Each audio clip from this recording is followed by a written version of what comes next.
Greed can be a powerful ally. What's up, everybody? Just before we start today's video, I would like to remind you guys that only 3% of you that watch my videos are subscribers. So please be sure to hit that subscribe button so I can do more giveaways in the future and so that I can continue to make more awesome content for you guys. Hey everyone, welcome back to another video. Today we will be covering a very interesting topic. What if Anakin Skywalker beat Obi Wan Kenobi on Mustafar, and what if Grandmaster Yoda beat the evil Sith Lord Darth Sidious during Revenge of the Sith?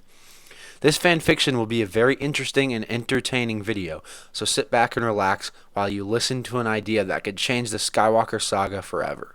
And without further ado, let's get on with the video. It's over, Anakin! I have the high ground! You underestimate my power. Don't try it!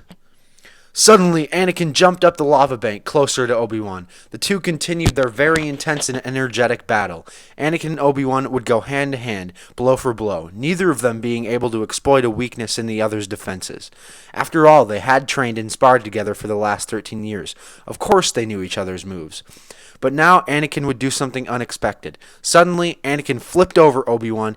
He would then proceed to kick his lightsaber down to the ground. Then, all of a sudden, he choked Obi-Wan using all of his rage and anger. He would then thrust his saber through the young Jedi Master's chest, claiming victory for his new empire. Back at the Senate building, Master Yoda and Darth Sidious were continuing their intense duel. The two most powerful Force users in the galaxy were almost evenly matched.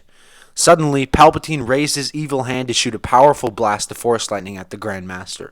Of course, Yoda would easily block this attack with his lightsaber. Then, Yoda flipped high into the air and over the Sith Lord, turned around, and started his attack. Palpatine would quickly turn around to meet Yoda's attack. The two then continued their saber battle, flashes of green and red only able to be seen from the visible eye. All of a sudden, the two sabers were locked up. Then, Yoda raised his three-fingered hand and used a force push to catch Palpatine off balance. The Grand Master then rushed the Sith Lord and slashed the Sith Lord across his chest, killing him. Master Yoda would then proceed to move fast through the Senate building, as if not to attract attention, so he could exit the building without being seen. Back on Mustafar, Anakin would try to contact his master. Unfortunately, or fortunately for him, his master was dead.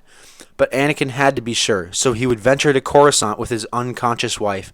He would then take her to a medical facility and then investigate at the Senate building. After arriving at the Senate building, Anakin would travel inside to find security recordings of Master Yoda and Palpatine fighting.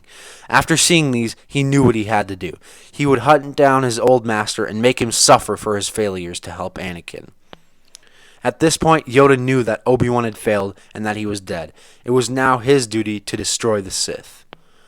Anakin would immediately order all of the available clones to search for Yoda, as he had survived Order 66, and was accused of killing the Emperor. Now Anakin would anoint himself Emperor of the Galaxy, but he would need a puppet to voice his demands in the Senate. He would then travel to Mas Amedda's office and inform him of Palpatine's death. Mas Amedda would agree to becoming co-Emperor. Now everyone in the Imperial Senate would despise Master Yoda, as he had assassinated the Emperor. Over the next few weeks, Yoda would be hiding throughout Coruscant. Clones would also continue to search for him. Eventually, he would be found by the 501st Legion, which was now known as Vader's Fist. Suddenly, every clone would start firing upon Yoda. He would use the Force to propel all of these blaster bolts back at the clones. After this, Yoda would power his lightsaber on and attack all of the clones, slashing and cutting up every single one until they were all dead. Yoda felt very sad and disappointed that he had to kill the soldiers that had worked so closely with him to defeat the Separatists over the last few years. Unfortunately, the Grand Master didn't have much time to feel sorrow for the clones. Master Yoda, your time has come to an end. Or perhaps maybe yours has, young Skywalker. Vader became very angry and filled with rage, as he despised being called Skywalker at this point. Vader would ignite his new crimson red saber, while Yoda would do the same with his vibrant green saber. The two would then engage into perhaps the most intense battle in all of galactic history. Vader was a bigger opponent, but Yoda would use this to his advantage, using small but precise attacks to anger Vader and render him unfocused. The mighty Sith Lord Vader would then increase his powerful and menacing strikes at the Grand Master. The two were almost evenly matched, going hand to hand, blow for blow. Vader was becoming increasingly impatient and continued using reckless and non-precise attacks. Yoda would then use a powerful force push to knock Vader off balance. Vader would counter this attack with his own force push, knocking the Grand Master into a pile of dead clones.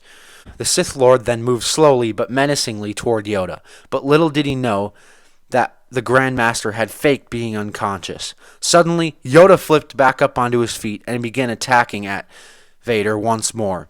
This quick turn of events surprised Vader and caught him off guard, giving Yoda the advantage for a few seconds. Then, unknown to Yoda, more and more clones continued to show up. They continuously fired at Yoda without mercy, aiming to kill. Yoda would do what he could using his powerful Force ability to block as many bullets as he could with his lightsaber and the Force itself. But there were too many. The Grand Master would have to flee. And that is a wrap for part 1 of this very interesting fan fiction, everyone. I hope you guys enjoyed it. Please be sure to comment down below on what you would like to see happen in part 2. Also, please be sure to like and subscribe if you haven't done so already. And as always,